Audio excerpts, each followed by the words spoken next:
नो नो नो नो।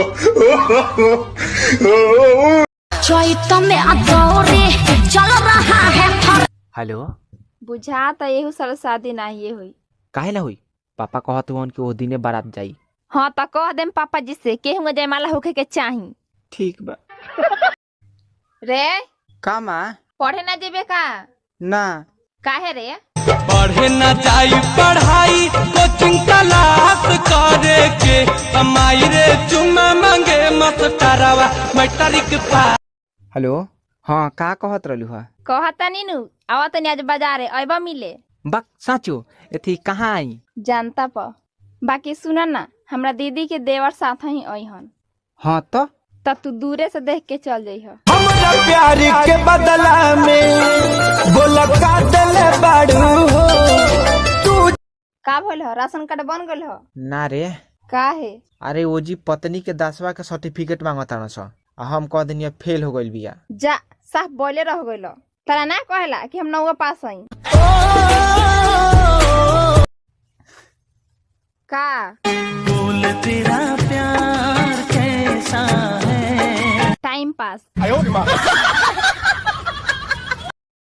क्या देख रहे हो? शर्म नहीं आती? दूसरी औरतों को देखते रहते हो शादी के बाद भी। तो का करी, शादी के बाद आंख निकलवा ली।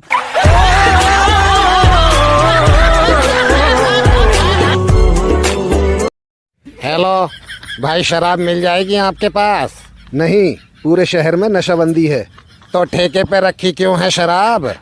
इमरजेंसी के लिए है वो। अगर किसी को सांप बिच्छू काट ले तो उसको मिल सकती है। तो ये सांप बिच्छू कहाँ मिलेंगे? भाई आप कितने पढ़े लिखे हो? 8वीं क्लास में 8 बार फेल। और ये आपका दोस्त? PhD। मतलब? पागल है दबा के। 1 2 3।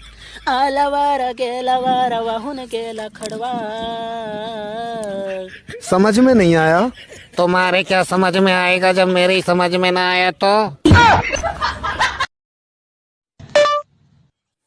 भाई साहब, कोरोना वायरस का अपडेट कब आएगा बताइए?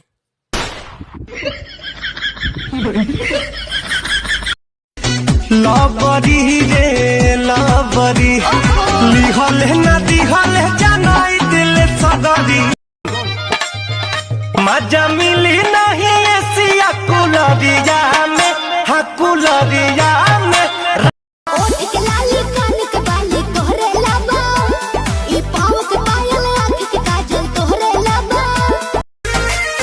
तोहरा के देखनी तो बदलल गिरा है।